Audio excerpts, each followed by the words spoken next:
Wicked Witches, welcome to the Aquarius dark moon, and it's the lunar new year, and it's the Chinese new year, and it's the year of the serpent, which is all about shedding your skin, shed what no longer serves you.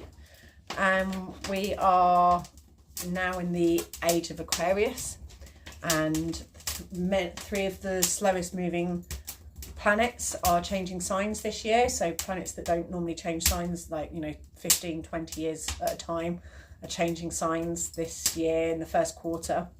So it's not saying that they're the reason why the mad things that are happening in the world are happening, but it's just that the astrology supports the fact that the mad things that are happening in the world would be happening. And it is a new era. It's the age of Aquarius, and Aquarius, the last paradigm was information focused.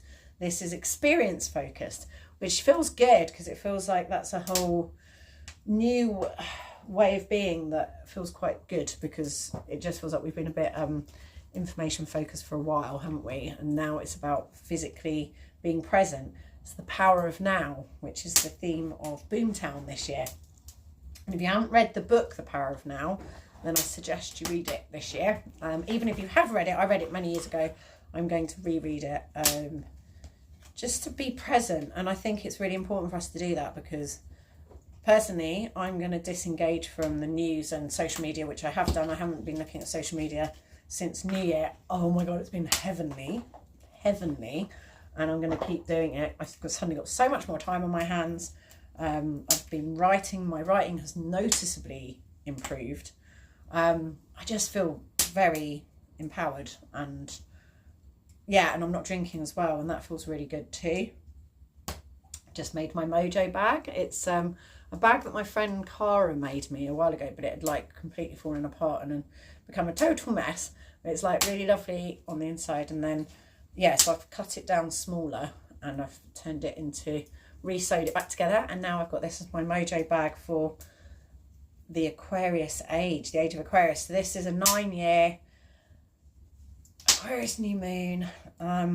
So let me read some of the stuff that I've been, it's just everything is saying new start. This is a new timeline. We can shift timelines here. It's about you believing in it. It's about you stepping into something bigger and braver. And we just worked with, I did a guided meditation where the goddess Bridget, it's Imbolc as well this weekend. The goddess Bridget led us on a journey where we went and met our warrior. And the warrior spoke to us because we need to fight for what we believe in.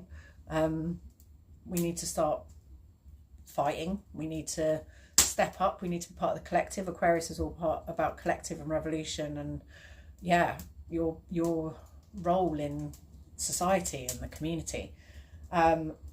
Venus is about to go retrograde in Pisces. The last time that happened was 2017, which is when Trump got first inaugurated, and it was when the Me Too movement happened, and it's when women's reproductive rights were taken away, and there was a lot of protests, and we're back there again. And so what are we going to do to fight for what we care about?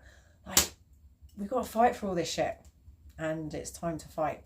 So we met our warrior, then we met the star, which is the card of Aquarius, and this is the bit of you that shine, the star in you. What are you the star of? What are your talents? Which is again Venus energy. What are your talents? What are your skills? What are your passions? And just fully be them. Live a life you love, and then if you love the life you live, then you'll live a life you love. So how can you love the life you live and be the biggest, brightest, best version of yourself? And then we met our highest self, so this infinite godlike version of ourselves that was looking down on us, and that was just rooting for us, basically, that we're this little avatar on earth representing them. And it's what's your higher purpose? What are you here for? What is it you're here to do? So maybe spend a bit of time doing that tonight. Connect with your warrior, connect with your star, and connect with your infinite highest self and what your higher purpose is.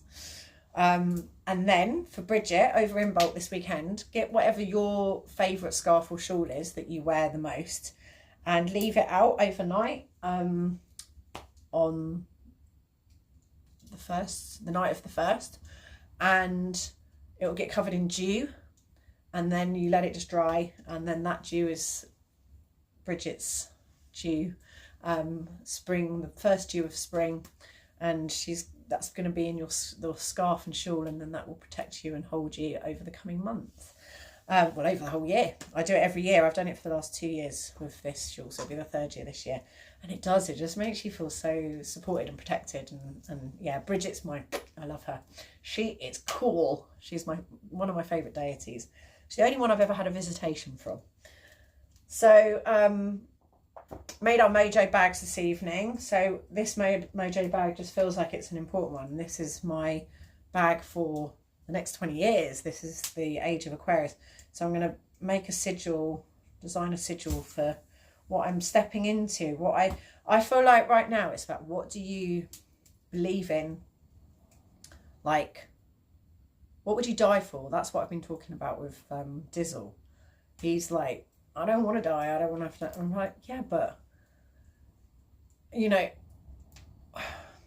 I feel like in the past you could pretend to be whatever. When the Nazis turned up, you could pretend to be whatever.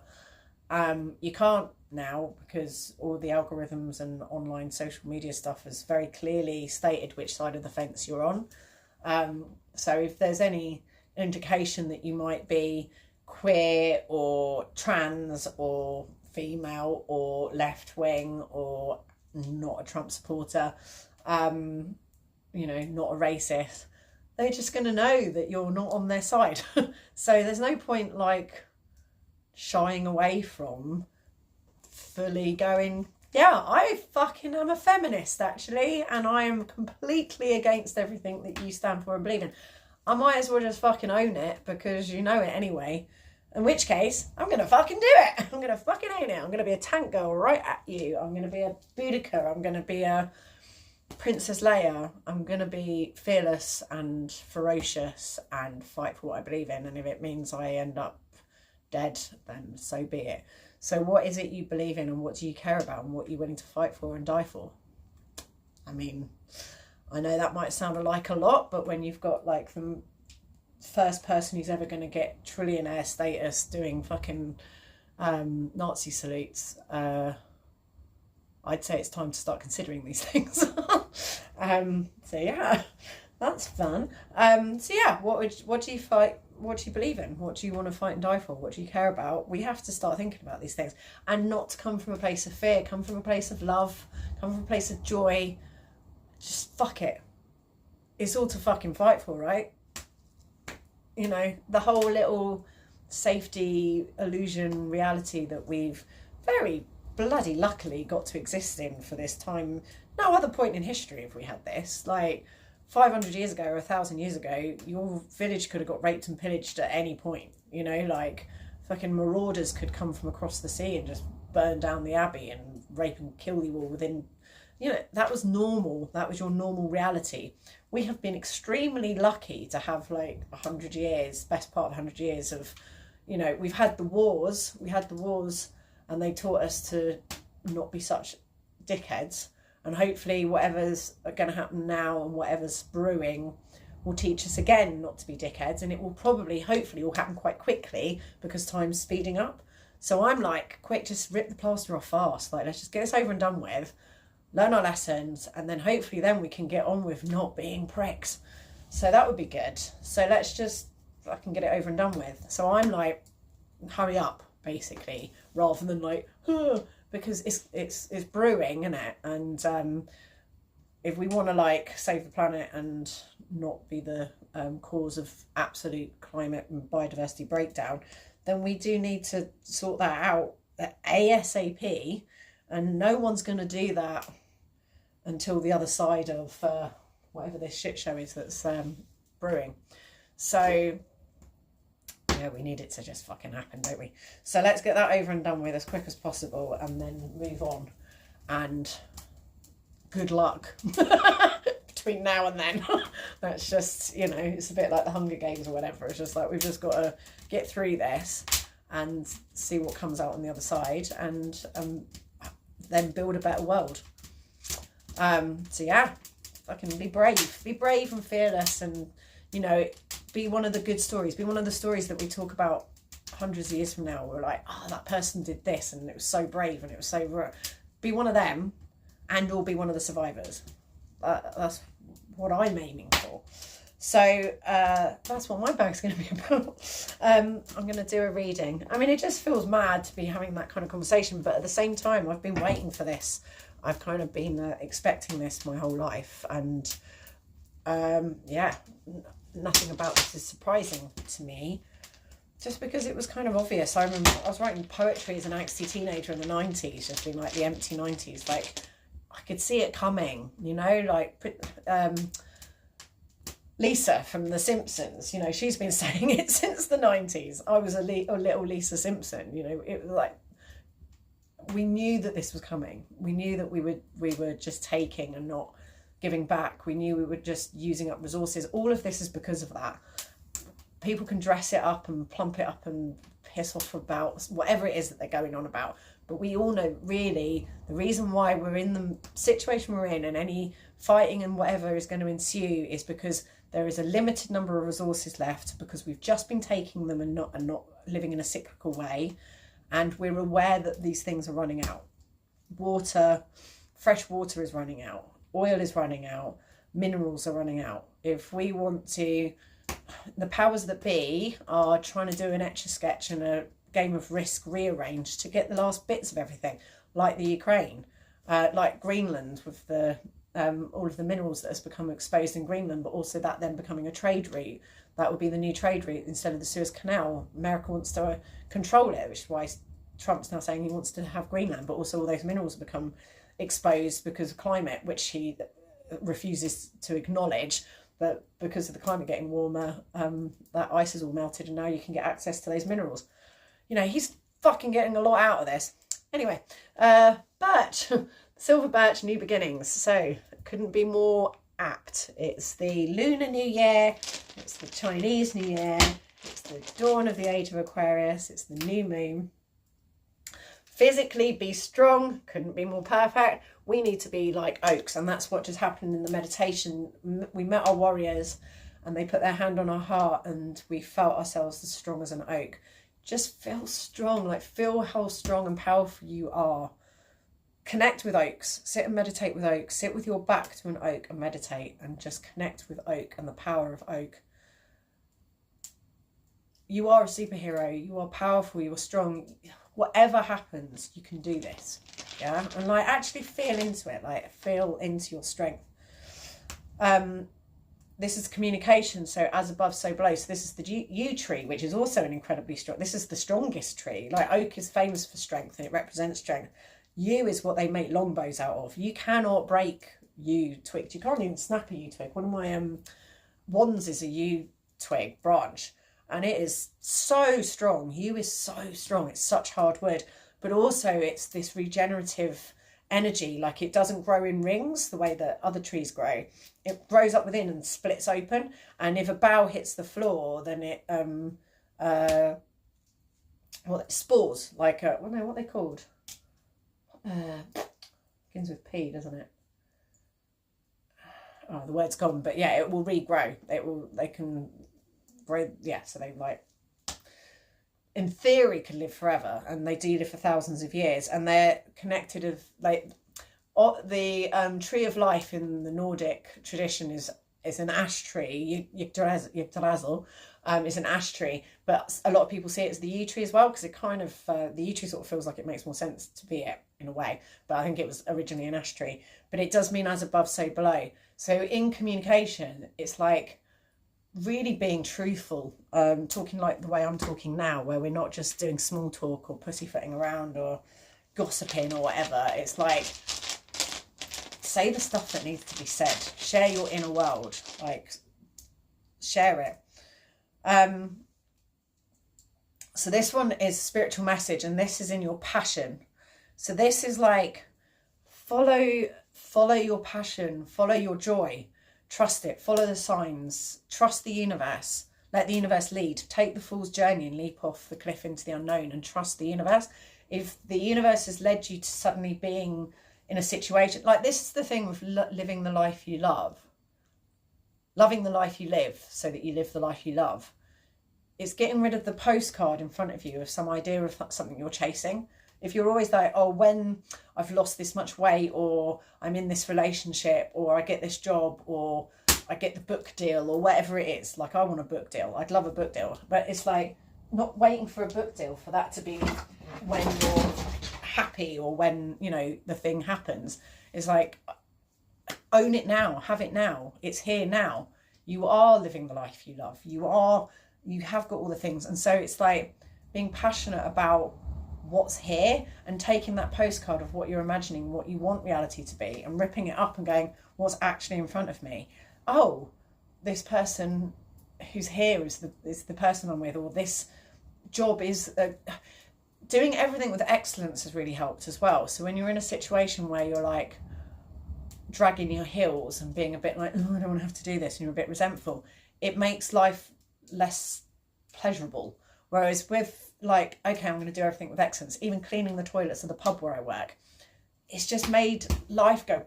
And I've noticed, this year I have noticeably, like it's only been a month, but so far in January, I have noticeably upgraded in my correspondences, my emails, like the way that I'm, and especially with my writing, I've been working really hard with my writing.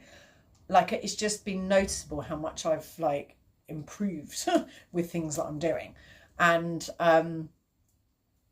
yeah, so when it's like this thing is the message, so this is your passion and it's a spiritual message, it's like following the lead of whatever's coming in front of you and going, okay, I'm going to do it with excellence. I'm going to take all of this that I have that's in front of me and this be it, and me love it and me embrace it, and then see where that goes and see where that leads. There might be things you want to shift and change, but if you do it like this, they'll become so obvious and glaring obvious that they will just fall by the wayside, and just things will open up.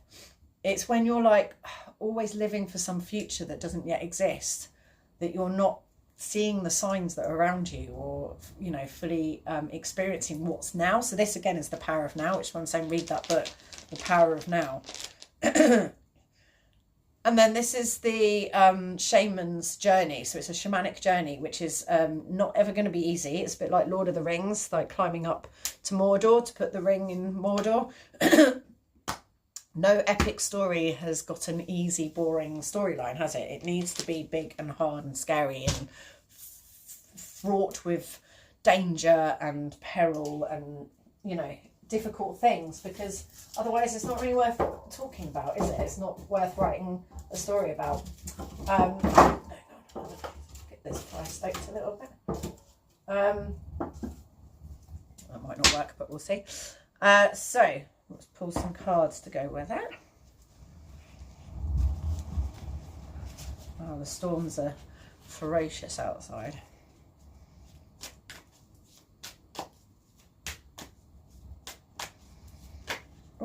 Hello. Ha!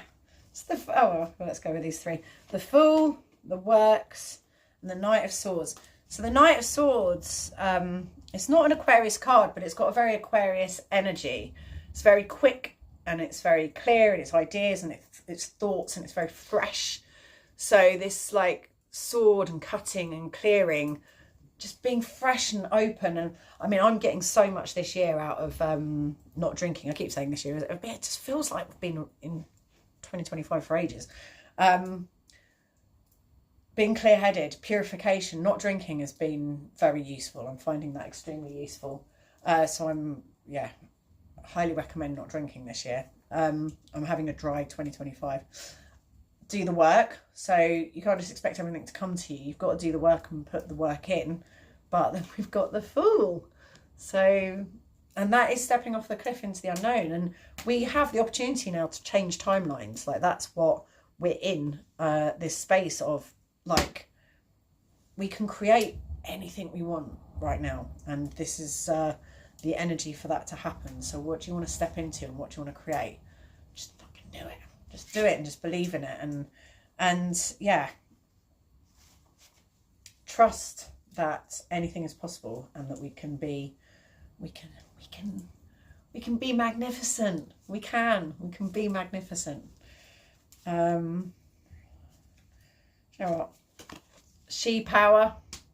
This is what it's all about. So for the goddess, for the feminine, the Kundalini rising, it's the New Year's Eve for the year of the snake, and we've got the serpent there. So what do you want to shed? What do you want to let go of? And just to do it all in the name of the goddess, which is the earth, planet earth, nature. Like, let's just rip this plaster off as quick as we can so that we can get on with living in harmony with the earth and with each other. And yeah, it feels like there's an opportunity here for just absolute greatness. But we've got to step into it. We've got to believe.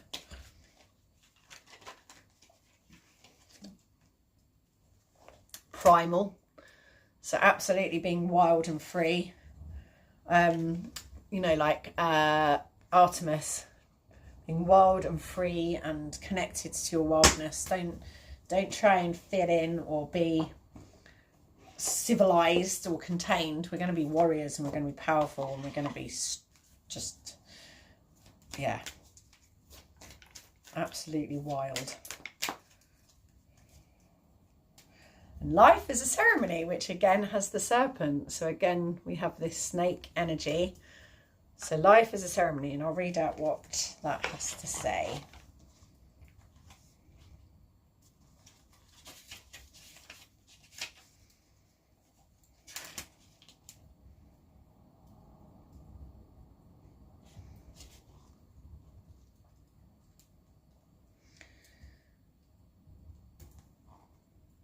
Your body is a living ceremony to she, a devotional. Live every day as a ceremony. Get curious. Question what you're feeling, sensing and experiencing in and through your body every day. Why? So that you never abandon yourself, your body and its belly and bones deep wisdom and knowing ever again. Slow down and listen to your body. Show up to and for her. Move her in delicious ways. Cry, grieve, laugh, kiss, slay, shame and liberate truth. Honour and celebrate all of life as a ceremony. My life is a living ceremony. I've always said, make everything you do an act of worship and make everything sacred. We are alive for short times. And yes, we might be entering into something scary. And yes, whatever is happening is whatever's happening. But what a privilege to be alive. Whatever happens, whatever you have to experience, this is it. This is our time on earth. And then we're back to oblivion. So just make the most of it. It's a game. It's whatever it is that gets you through the night to make this hurling through space on a lump of rock madness that none of us understand what's going on and why it's happening. We're all making it up as we go along. So you might as well make up something really fucking cool and nuts and amazing and incredible and love it and love every second of it. And whatever happens, just do that. Come from that place. Come from a place of love and joy and passion and desire and lust and just and fuck the fear. Fuck it. Whatever. Fuck it. That's what I got to say about that. So happy new year. Hope you all just dream big. Dream fucking big and fearless. I'll see you then on.